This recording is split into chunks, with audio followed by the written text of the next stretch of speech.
Hello everybody and welcome back to another video. Today we are going to be giving you a little bit of a live stream recap. If you're not already aware, Zenless Zone Zero just had their 1.2 live stream event, and we're going to be talking about it all here today. Now I should clarify, this video is sponsored by Zenless Zone Zero, so thank you to them for sponsoring today's video. But regardless, let's get right into it. So I have the full live stream pulled up for us here today, the 1.2 41-minute live stream. Now, a majority of this live stream is actually them talking about Zenless Zone Zero's music, because it obviously has a big highlight on music in the game, and we're going to see that at Cream Fields this year. And that's what they talk about past the 25-minute point of this live stream for a majority of it. Now, if you guys aren't familiar with Cream Fields, it's basically just like a huge festival that they hold, and Zenless Zone Zero is going to be performing some of their music at this event.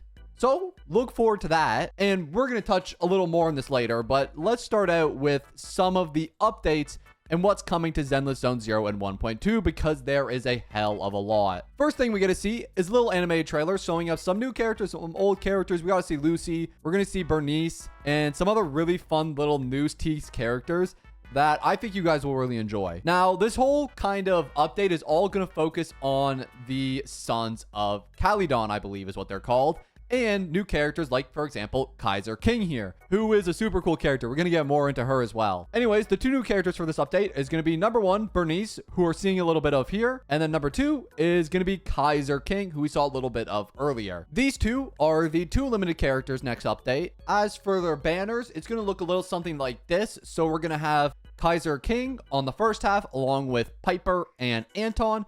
Second half, we're going to have Burnice, along with Nicole and Lucy. Personally, I'm more of a fan of the second half banners. That's just me. I'll probably have to do a hard skip on the first one, but hey, that might be different for you, and let's talk about why. Because this character right here, Kaiser King, is pretty insane. It's pretty nutty. She is the first defender that we've seen that's a 5-star. The only two defenders we've had up until now have been Ben and Seth, who have both been 4-stars. And you're going to notice that she's a pretty good defender. She actually has a parry counter, which I think is the first of its type. I don't know if we've had a parry counter before. It looks pretty awesome. Basically, you wait till the enemy hits you, you retaliate, and get the counter off. She has more additional abilities that can trigger squad assists and defensive assists. I think she's going to be a big help if you have Jane Doe specifically. I think her plus Jane Doe will be a really fun combo. She has an ultimate called Savage Smash, which is basically just like a huge AoE attack that kind of groups the enemies together. Kind of similar to like a Kazuha and Genshin. I don't know. Weird comparison, but you get the idea. She groups the enemies together with her ultimate, which is very useful when you have like large groups of enemy. But anyways, yeah, that's Kaiser King. Let's move on to the next character, who is Burnice, who is a fire anomaly character. I think that is the first of its type, if I'm not mistaken.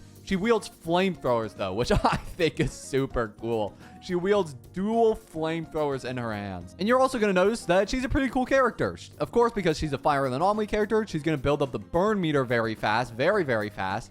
And if you're using characters such as Lucy, for example, she'll pair very well with her. Her EX special attack called Heat Stirring, like, launches heat at the enemy and basically builds the burn meter is the whole idea. Then there's also this core passive called Nitro Fuel Cocktail, which basically gives them this effect called Scorch, which essentially is like an afterburn and deals additional fire damage. She's really, really good. Definitely going to be one of those main DPS type characters. This is a bit of her ultimate, Glorious Inferno, very pretty animation, launches up into the enemy and actually stays on the field after you switch out. So if you notice there, after she used her ultimate, she actually stays on the field for quite a bit of time after you switch out with her. She just kind of chills there in the air. Really cool stuff. And that is kind of a general idea of the two characters kits. Some other little tidbits we got was we actually got introduced to 4 new characters who could possibly be banner characters in the future. Who knows? We got Bella, Mors, Puchara, and Pompey, who are all like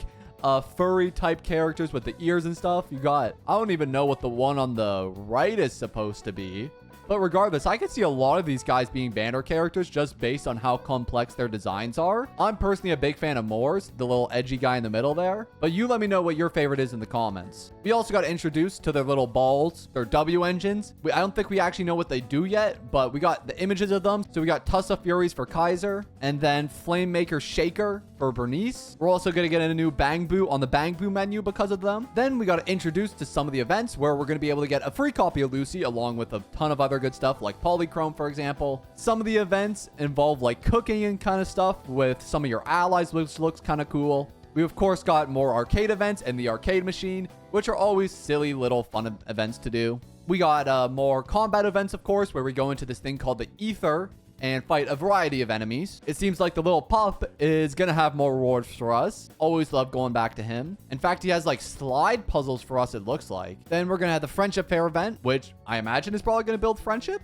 We'll see. Then just some like general loot events, which are going to give you easier access to materials and stuff like that. We're going to get 2 new drive disc sets, one which is anomaly proficiency and then some fire and electric damage increase. The second one gives you shield effect and more defensive abilities with Proto-Punk. We're also going to get a new shoe defense ambush node. And then we're also going to get some sort of new combat event, which is going to give us some EXP and some polychrome as well. As you progress further, you get more rewards. We're going to get even more in the Hollow Zero, which should be fun as well. Something called the Blitz Withering Garden is going to be coming in the Hollow Zero, which is going to add some additional Rizonia, some new buffs and increases to make the game more interesting. Lots of cool stuff there. Of course, we're going to get more free pulls. We're going to get 10 free pulls next update, along with 10 free Bang Boo pulls in the second half, of course. They're also going to be adding a little battery pack charge, which basically allows you to like not have to play every day, and it kind of saves up your resin or battery in this game, kind of similar to like condensed in Genshin or what